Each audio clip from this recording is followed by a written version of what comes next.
I ain't gonna be the one looking after the old lady. Same here. These shocking words from my husband and sister-in-law marked the start of our discussion at my in-laws. My brother-in-law and his wife and I froze in response. Why don't you and Sarah take care of her if you're so concerned? We don't need the burden of an old woman in our home. My sister-in-law spat those words at me and my brother-in-law, with my husband just staring at us without a hint of remorse.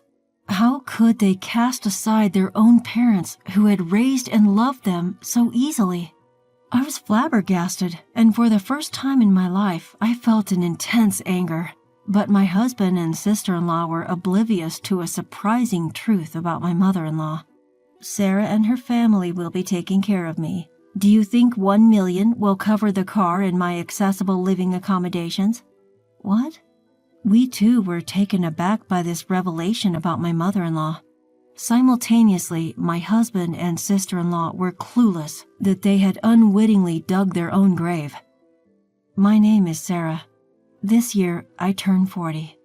Inspired by my parents, who were artists, I too pursued a career in art. Now I teach at a famous art school in New York. It's busy, but I love it because I get to work with American art.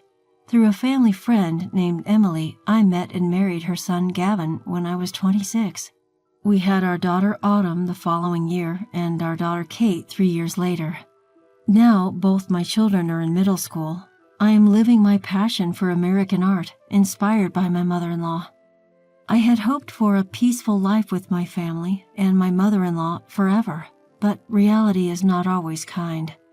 That harsh truth hit me when I received the news that my mother-in-law had suffered a stroke. She was a kind soul who loved me like her own daughter, having known me since I was a child through her friendship with my parents. But after my father-in-law, Ryder, passed away 3 years ago, she seemed to lose her spirit. I noticed this change and often visited her with my kids, spending time with her and even going on outings together. Slowly, she seemed to regain her spirit. However, one day, I was taken aback when my children called to say she had collapsed. I rushed to the hospital after explaining the situation to my boss at the art school.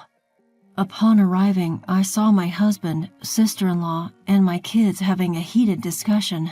"Dad, Aunt, why would you say something like that? Grandma is your real mom, right?" "Yeah, you need to think about Grandma's feelings too, not just Mom's." "Shut up. You kids have no business in this. Keep your mouths shut."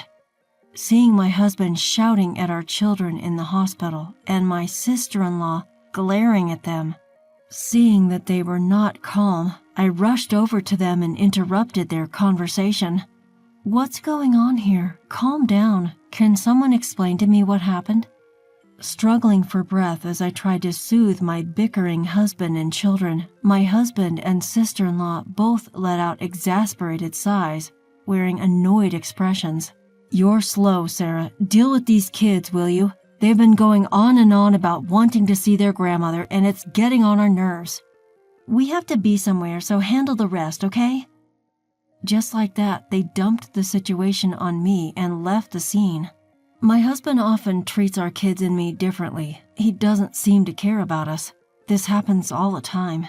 And while he has a part-time job that keeps him busy 4 days a week, it's not like he's bringing in a lot of money. Worse yet, all that he earns, he spends on himself. Furthermore, including his part-time work, he's always out and about from morning till night. On the rare occasions that he's home, he's always fiddling with his phone or buried in a comic book. I've repeatedly asked him to help with the household chores and spend some quality time with our kids. However, he just ignores me or lashes out with harsh words, much like he did with our daughter earlier. After getting married and having children, thanks to the generosity of my parents-in-law's friends, I never thought our life would turn out this way. It makes me wonder if I should have given my marriage more thought when choosing a life partner. As for my sister-in-law, she behaves just like my husband, indifferent towards me, our kids, and even mother-in-law. And it's not just mother-in-law. She was the same way with my father-in-law when he was alive. If she's interested in anything, it's her job as a hostess where she gets to entertain young men. Therefore, she does absolutely nothing in terms of household chores or caring for mother-in-law at our shared home. Whenever mother-in-law tries to tell her something, she snaps back. "Geez, be quiet. Unlike you, I don't have that much free time. Being a hostess is a decent job for me, and it's what keeps me going." With a grimace on her face, she vehemently rebuffs mother-in-law and hardly ever takes her seriously. The saying, "parents' hearts are unknown to their children," could not ring truer in this situation, or rather, it's worse than that. At the sight of such atrocious behavior from their daughter and son, I was at a loss for words. Nevertheless, with mother-in-law currently undergoing surgery, my main concern was for her well-being. I continued to pray that the surgery would go smoothly. Amidst all of this, a certain someone arrived at the hospital, someone I had called on our way here. "Sister-in-law, how is Mom? How is Mom doing?" It was Shane, the younger brother of my husband and sister-in-law, his wife Mia, who is 2 years younger than him, and their twin daughters, who are the same age as my children. The brother-in-law's family had rushed here for mother-in-law and were panting and drenched in sweat. Brother-in-law became a novelist after one of the novels he wrote as a hobby during his university days got published online and became a huge hit. After graduating from university, he became a novelist, got married 2 years later, and had twin daughters. Now, due to work, he has moved out of his parents' house and lives peacefully with his family of 4 in an apartment in the city. Well, she's still in surgery. It's uncertain what will happen. I see. There was nothing else I could say to reassure them. However, in the face of such vague, comforting words, the brother-in-law looked slightly relieved. Unlike his older brother and sister, brother-in-law genuinely cares for us and mother-in-law. Just like me, he was worried about mother-in-law, who had aged and become a widow. Therefore, he kept in touch with mother-in-law, brought his family back to his parents' house several times to check on her, which also served as a source of comfort and strength for mother-in-law. My in-laws were genuinely kind souls, and had always avoided saying anything more than necessary to my husband, my sister-in-law, my brother-in-law, since they were children. I suspect that this, unfortunately, resulted in my husband and sister-in-law becoming the way they are. The only consolation is that brother-in-law grew into a decent human being. A few hours later, the surgery was over and the doctor called us into a tiny room. "We've done all we could. She'll survive, but there will be lingering effects. She's going to need round-the-clock care from here on out," he told us, leaving me and brother-in-law's family breathless.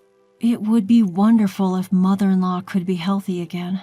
Not caring for her would inevitably mean dealing with my husband and sister-in-law more often than I'd like. Despite our reluctance, brother-in-law and I decided to call my husband and sister-in-law.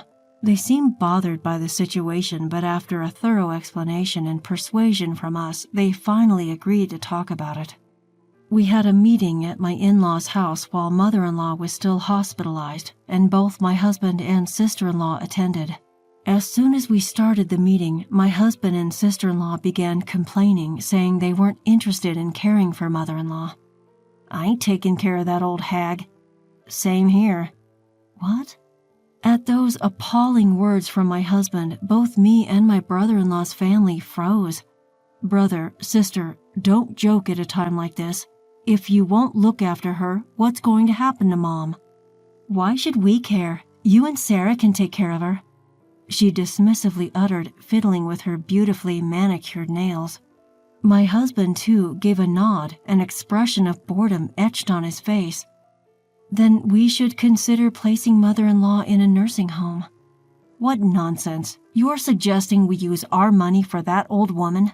A nursing home? Are you kidding? That's just throwing money down the drain." At my husband and sister-in-law's outrageous remarks, my brother-in-law finally erupted. "So you're seriously abandoning Mom? Not willing to care for her or even put her in a facility?" "Shane, you're being annoying. If you're so concerned, why don't you and Sarah take care of her? We don't need a senile poor creature around." With a deeply exasperated expression, my sister-in-law spat out these words. My husband, too, was showing signs of frustration. At this point, I couldn't keep quiet any longer. Hold on.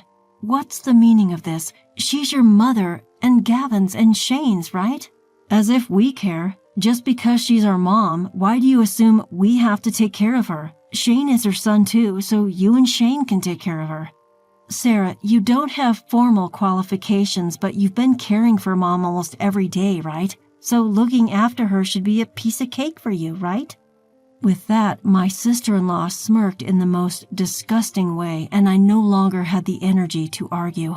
The situation was the same for my brother-in-law's family. We decided to bring this issue up with mother-in-law first, then we left their home. As we were leaving, my husband smirked unpleasantly and said he wouldn't be coming home until this issue was settled. That they would so easily abandon their own mother who had raised and loved them.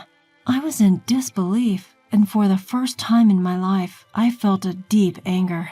Days later, with heavy hearts, my brother-in-law's family and I visited the hospital where mother-in-law was admitted. When we entered mother-in-law's hospital room, she was in better spirits and greeted us with a smile. "Oh, Sarah and Shane, I'm sorry for being a bother." Every time we visited, mother-in-law would say something like this. "Mom, don't say such things. Look, we've brought your favorite grapes and pears. If there's anything else you'd like to eat, just tell us and we'll get it for you." Mother-in-law's condition had improved since she was first admitted, but as a side effect mentioned by the doctor, she had become paralyzed on her right side. As a result of her condition, she needed help from the nurses to eat, which had become quite difficult. Facing mother-in-law in this condition, my brother-in-law's family and I were hesitant, but we made up our minds to discuss our meeting with my husband and sister-in-law and propose living together at home. Really? I can't believe Olivia and Gavin would do such a thing to me. Saying this, my mother-in-law looked downcast, and that's when it hit me. She must have sensed, somewhere deep down, that she wouldn't be able to return to her own home anymore. In spite of it being my mother-in-law's house, my sister-in-law and her husband were living there. The bitter irony was, knowing her character, they would probably treat mother-in-law like a nuisance when she returned, likely forcing her into some kind of care facility. As I wallowed in my frustration, mother-in-law suddenly made a surprising request. "Sarah, could you please grab the banking card from the drawer of that desk over there?" With a serious look on her face, mother-in-law pointed to the drawer of the desk just next to her hospital bed. Inside that drawer were the valuable items, including the banking card, that I'd previously brought her from her house when I'd visited her in the hospital. I wondered what she could possibly need a banking card for, but fetched it nonetheless. Once in mother-in-law's hands, she opened it, revealing it to me and my brother-in-law and his wife. "I've got savings here. Could you and Shane make use of it?" Brother-in-law and I were flabbergasted at the sight of the banking card. It showed a balance the likes of which we had never seen before. In that moment, I became certain that I could show my husband and sister-in-law something they didn't expect. A few days later, brother-in-law and I called our spouses, asking them to come for an important meeting. The meeting would be at mother-in-law's hospital. My husband and sister-in-law showed their disdain when they heard about the venue, but bit when we added that mother-in-law had important matters to discuss regarding her future. They probably assumed she had decided to move into a facility and surrender the house and, of course, the money. The following day, my husband and sister-in-law showed up at mother-in-law's hospital room. Upon seeing mother-in-law, myself, our children, brother-in-law, and his family all gathered there, their faces turned sour. "Why are all of you here?" "Mom, we just want to clarify, what exactly do you plan to do?" Their questions hung in the air, and mother-in-law, her face serious, responded, "I allowed Sarah and Shane to tell you. I have crucial matters to discuss about our future. That's why I asked everyone to gather here." My husband and sister-in-law looked at each other, both with puzzled expressions. Then mother-in-law, taking a deep breath, addressed them. "As per your wishes, I will move out once I am discharged. I will no longer show up in front of you or interfere with your lives ever again." "What?" My husband and sister-in-law stared at mother-in-law, their faces akin to deer caught in the headlights. "Sarah and Shane have filled me in on everything. The conversation you had about me in my house, the way you called me a terrible burden and planned to cast me out. I know it all." "What the— Sarah, you— Way to spill the beans, Shane." "You two hold on, the conversation isn't over yet." My husband and sister-in-law shot me and brother-in-law a furious glare. However, a stern rebuke from mother-in-law quickly turned their attention back to her. "In exchange for my departure and our final goodbye, I'm asking both of you to leave the house as well. Naturally, I will be cutting ties and excluding you from any inheritance." "What?" The surprise on my husband and sister-in-law's faces was undeniable. "From now on, I will be in Sarah's care. As I mentioned before, would 1 million suffice to make the house accessible and purchase a new car?" What?" Upon my mother-in-law's insistence, I pulled out the banking card I had tucked away in my pocket and presented it to my husband and sister-in-law. As expected, both of them were taken aback by the balance on the card. 1 million? How? What's happening? It's impossible. How does our mother, an elderly woman with no job, have this much money? It's your father's legacy, money he'd been saving all this time, okay? What?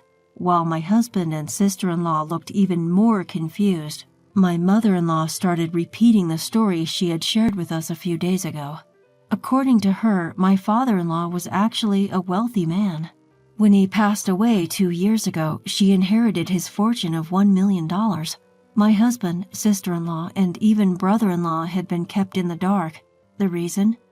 Their father wanted to avoid gold diggers and thus had not disclosed his wealth to anyone other than my mother-in-law. Before his death, he expressed his wish for his children to use the money when they need it and entrusted all of his assets to my mother-in-law. Knowing this truth, my husband and sister-in-law were speechless, just like we were that day. Then my mother-in-law concluded, "I was planning to split this money between you two, but after understanding your true feelings, I've changed my mind. Olivia, Gavin, you are no longer my children. I want you to leave this house." My husband and sister-in-law were jolted back to reality by her cold dismissal. "What? What are you saying? Gavin and I are your legitimate children too." "The only child I have is Shane. Plus, I have kind daughters-in-law, Mia and Sarah. You don't know them. Start packing your belongings now, sever your ties with Shane and Sarah, and leave." Having only ever known my mother-in-law's kind voice, I was astounded to hear this harsh tone. It seemed impossible that both could come from the same person. Looking at her, she had a very strong, aggressive look in her eyes, one that wouldn't allow any objections from my husband or sister-in-law. I was so stunned that I couldn't speak, but I quickly collected myself and pulled out my idea card, putting it next to the bank card. "So here's the thing, Gavin. I'm taking this to City Hall right after," I declared. "What? Are you serious?" Gavin's eyes widened in shock as he saw the idea card I was brandishing. "This goes to show how much you must despise me, right? Don't worry about Autumn or Kate. I'll take care of them. You just go live your life the way you want to." What I was holding was a divorce application. In a fit of rage during a previous argument about his lack of help around the house, my husband had filled it out and thrown it at me. Initially, I thought to discard it, but decided to keep it tucked away just in case our life together became untenable. At the moment of my pronouncement, my husband started trembling, erupting in a loud outburst. His sister-in-law, followed suit, yelling and lunging at my mother-in-law. Thankfully, my brother-in-law and his wife managed to restrain the two of them, and they explained the situation to the nurses who had rushed over when they heard the commotion. Security was soon called. A few minutes later, the security officers arrived, subdued my husband and sister-in-law, and escorted them out of the building while they screamed incomprehensible protests. Afterwards, with the help of a lawyer arranged by my mother-in-law, I divorced my husband. I not only received a financial settlement from the divorce, but also custody of our daughters. My mother-in-law made arrangements through her lawyer so that her last will and testament left everything to my brother-in-law, ensuring her estranged son and daughter wouldn't inherit a thing. The family home was sold off by my mother-in-law, and my ex-husband and his sister were forced to move into a shabby apartment. They both took on part-time jobs, working long hours every day. Yet they still found time to blame each other for their predicament and bicker constantly, much to the annoyance of their landlord and neighbors. As for me, I had my mother-in-law move into my home after she was discharged from the hospital, as per her wishes. Together with my kids, we took care of her. It was no easy task, but since I was already used to helping her out, it wasn't burdensome. We maintained a good relationship and went about our day-to-day lives in peace.